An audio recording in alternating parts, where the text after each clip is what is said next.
Hello, Phil here from Wings of Pegasus and welcome to another analysis video. If you enjoy this video, please give it a thumbs up and subscribe. On the agenda tonight, we have Phil Keaggy, and this is going to be coming from his 1991 instructional video, which was called Acoustic Guitar Style, and he's going to be playing through a couple of his tracks put together here. We're going to have Castle's Call and also Pilgrim's Flight. So let's get Phil up on screen and see how he gets on.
And there it is. So it's a short video tonight, but talk about a lot going on. Acoustic is so difficult to play like this because every fretted position's got to be absolutely spot on, and the way that Phil works his way across the fretboard with hammer-ons and pull-offs on acoustic, which you have to be so solid with all of those, and it's no surprise that Phil is constantly voted in the top 3 fingerstyle guitarists in those lists that you see in magazines, because his technique is absolutely flawless, and you would have noticed that he's actually missing that second finger on the right hand. So you would think that he would suffer playing fingerstyle because he's at a disadvantage. But again, another example of one of those players that absolutely just makes the best of it, but to the point where he's better than other people who have got all of their fingers. And the expression that he puts in his playing as well, it's one thing being able to play it technically correctly, get all the notes in the right order, but then Phil has got it down to put the expression in there as well. And when you've got somebody as good as Phil is on the fretboard, anything you add to it is just going to embellish the sound because he's so accurate and so clean throughout all of his phrases here, and that little bit of reverb and delay that he's got on there just makes it sound so cool. I always say on electric guitar, that if you practice on a clean tone and you can make that sound great, anything else is going to embellish the sound. And this is the prime example of that. Of course, he's not on electric guitar, so he hasn't got that option of making it a slightly more distorted sound. And with the top players, it's always the subtlety with which they use their techniques in order to benefit the overall composition and the expression of what they're playing. Phil here doesn't spend a great deal of time on single notes. He's pretty much moving from one note to the next pretty quickly, but when he does have that opportunity to make that guitar sing, he does by using that classical side-to-side vibrato, which you will mostly see on acoustic guitar because the rock blues vibrato is harder to do because of the heavier gauge strings. Obviously on electric guitar that's what people tend to lean towards, but you actually do see Phil use a little bit of that blues rock vibrato during the beginning of the piece, so you can employ it on acoustic if you want to. And I have done another video on Phil that's quite a while ago. I think he was playing a Les Paul, and when you've got technique like this, you can easily make that transition over to electric guitar. It's going to be so simple because acoustic guitar, to get this kind of accuracy and get all the runs to be so clear and concise, takes so much more work. And a lot of people who do play electric guitar and then move to acoustic struggle. They then realize that they've got a hell of a lot of work to do to get the same sound on acoustic that they can get through their amp on their electric guitar. Generally, if you are going to learn guitar, if you start on the acoustic and then move over to electric, you're going to be in a lot better shape.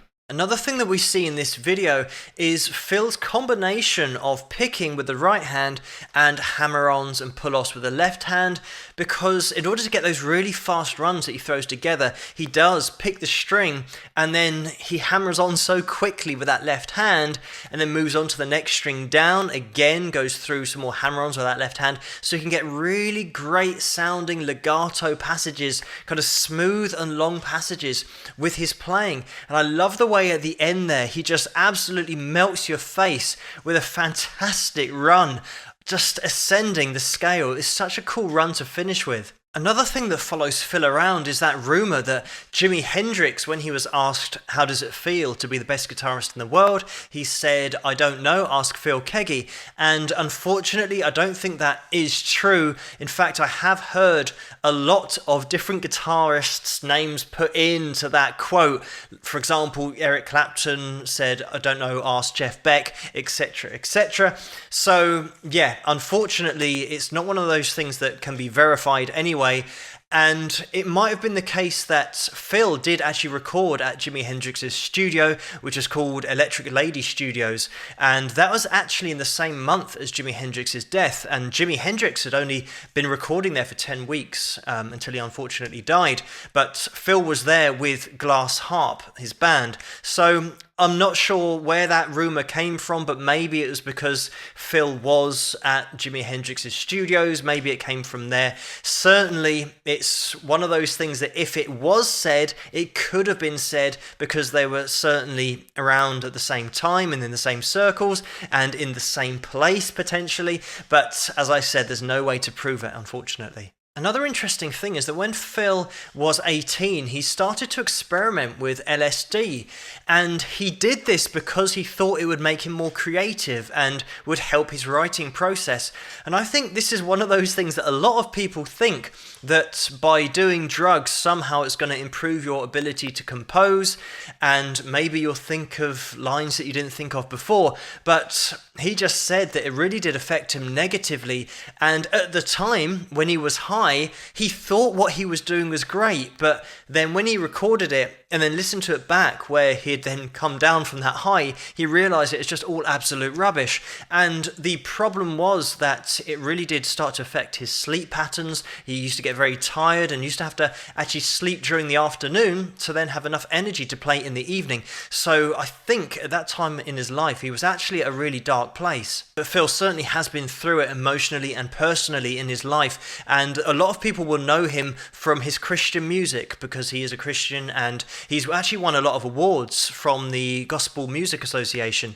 So he's also done over 50 albums, by the way, and does a lot of contemporary music as well, but a lot of people will know him from that religion and his faith and the performances that he's done in relation to that. Just as an overall analysis of Phil as a player, of course you can say that he's absolute top quality and he's got top technique in order to play the acoustic guitar to this level and to get the clarity that he gets, but then also he's got that ability to compose and make music that is interesting and that is melodic. Something that Phil is great at doing is just composing parts that you can almost hear them in a movie because they're so expressive. You can imagine something happening, or you can even start to imagine the scene or the film that you would be watching when you hear Phil play, because the music sets the scene, and that's a rare thing to be able to do. So Phil Keaggy, one of the world's best fingerstyle guitarists, with one finger less on that right hand than most other people have. So figure that one out. It's not what you've got, it's what you do with it that counts. And certainly his technique here, absolutely spot on. And also his electric playing, check that out. Check the other video out if you want to that I've done on Phil. But thank you so much for suggesting this video for me to take a look at. Keep those suggestions coming in the comments below. Let me know what you guys think, and if you like this video, please give it a thumbs up and subscribe. And I'll see you guys at the next one.